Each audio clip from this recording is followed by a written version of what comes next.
Please help me welcome Seattle City Council member Kshama Sawant!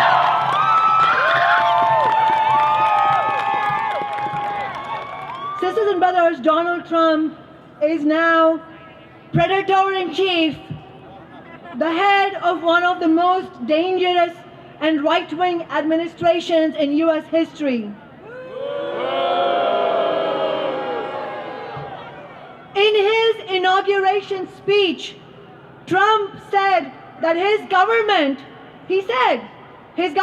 will follow the righteous path, that it will be the government for the people.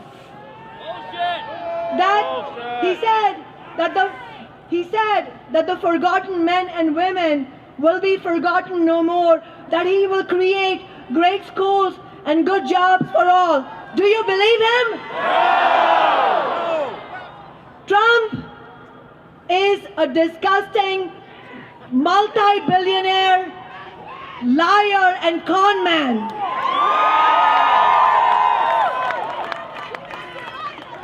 He has built his administration on the worst muck of the billionaire class, right-wing bigotry, and the corporate elite.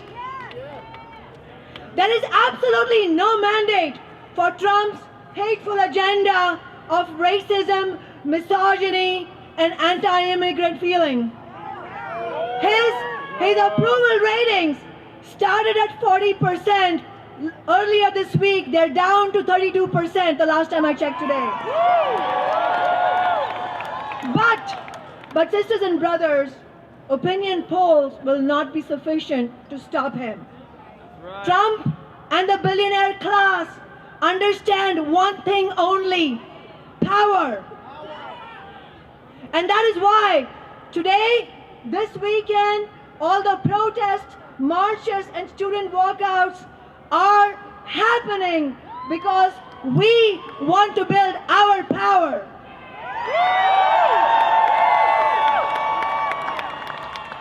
To answer Trump's vicious attacks will require for us to build up a determined fighting movement.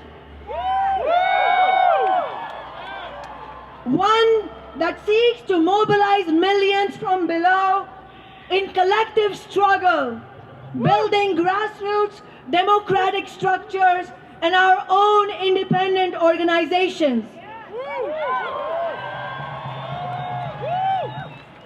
Symbolic protest will not be enough.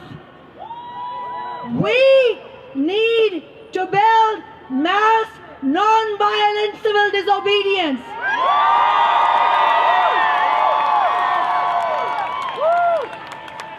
Tens of thousands of people can shut down highways and find other ways to shut down business as usual. We need mass, peaceful, direct actions to block efforts to deport our immigrant brothers and sisters.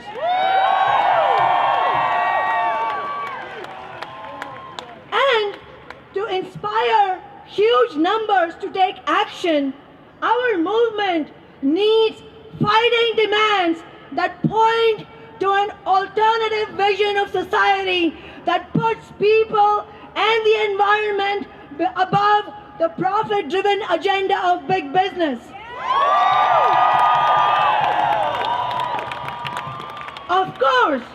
Of course, we need to mobilize around defeating the litany of attacks for Trump and the Republicans, from defending the gains of the Affordable Care Act to defending public schools.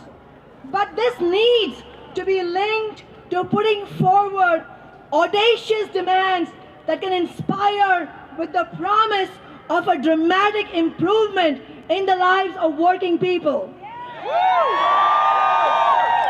We want Medicare for all. $15 an hour for all workers.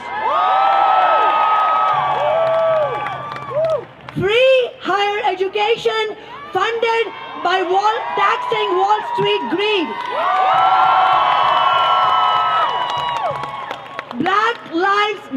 together. We demand an end to police brutality and the racist mass incarceration state.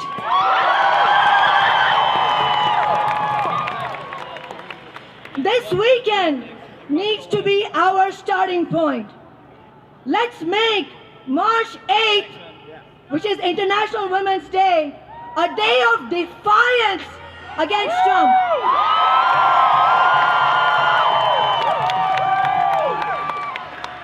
A day of protest to defend Planned Parenthood and against all forms of sexual violence.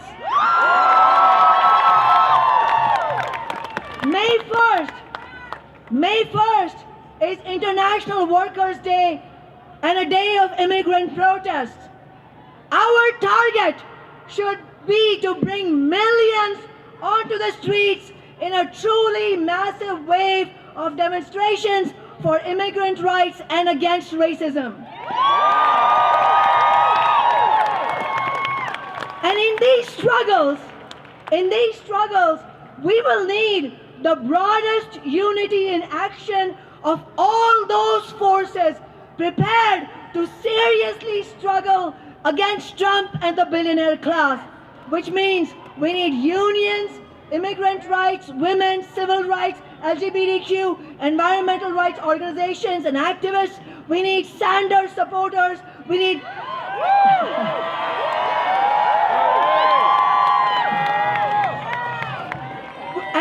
and we need progressive Democrats, socialist Greens. We have to be in this together.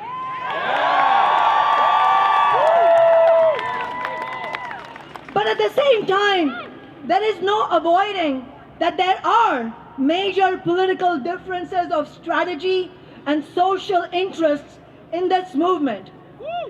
In my view, our movement needs to base itself on the needs of the struggle against Trump.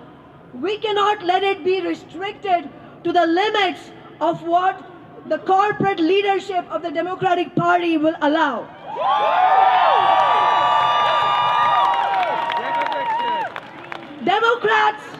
Democrats in Congress will now be put to the test in terms of their willingness to stand firm against Trump. Let's remember, when Obama first took office in 2009, the Democrats had 60 seats in the Senate and a large majority in the House, and yet Republicans relentlessly fought Obama, blocking much of his agenda. Likewise, there is no reason the Democrats could not obstruct much of Trump's agenda.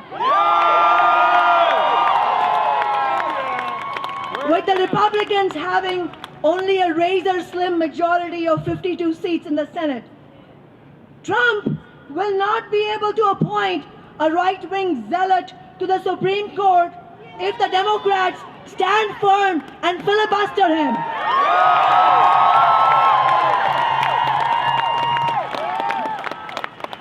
But sisters and brothers, the question is, will they? Unfortunately, recent experience does not inspire confidence in the Democratic Party, especially the pro-corporate politicians who dominate it. I commend the stand of those congressional Democrats who refused to attend Trump's swearing-in today. But we need to recognize that a majority of their colleagues refused to do so, instead shamefully attending.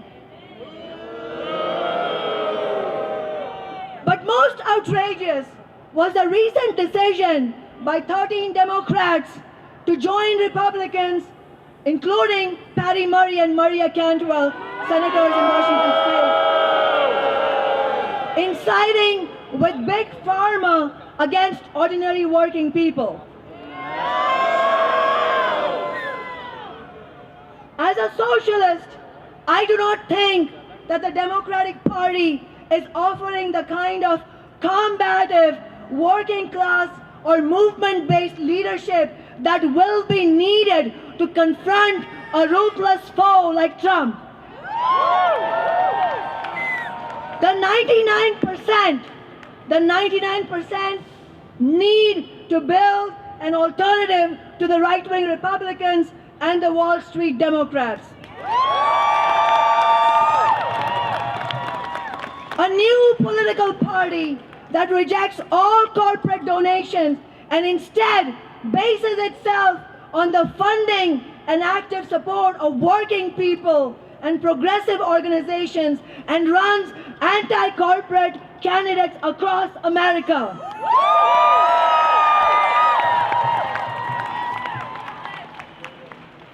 Sisters and brothers, I recognize that many honest activists are trying to take back the Democratic Party following the lead of Bernie Sanders.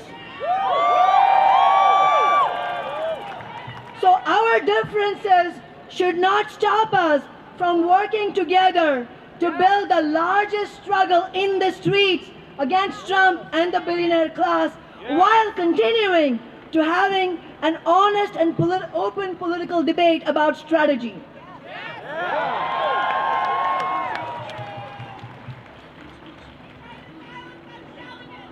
I know. In these trying times, I am given hope by the newfound spirit of rebellion amongst young people.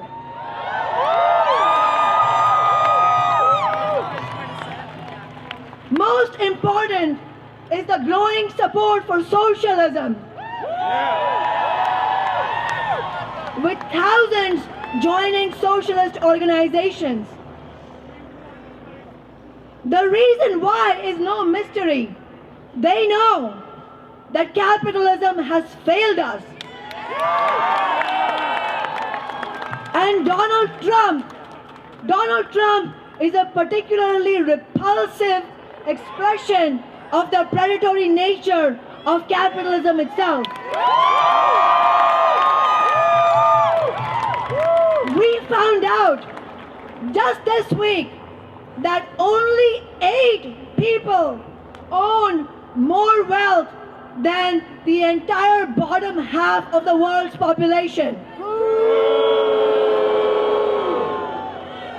We also found out this week that global temperatures for the 3rd year in a row have broken all previous records. We need a radically different society. We need socialism.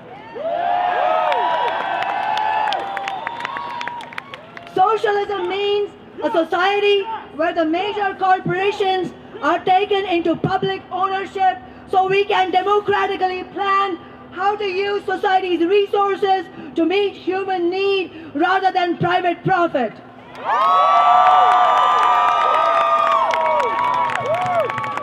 An egalitarian society rather than the dog-eat-dog bloody competition of capitalism. A society based on international cooperation rather than the vile nationalism that Trump is promoting. Sisters and brothers, another world is possible. I hope you will join us in fighting for a socialist future, and there is no time to lose. Solidarity.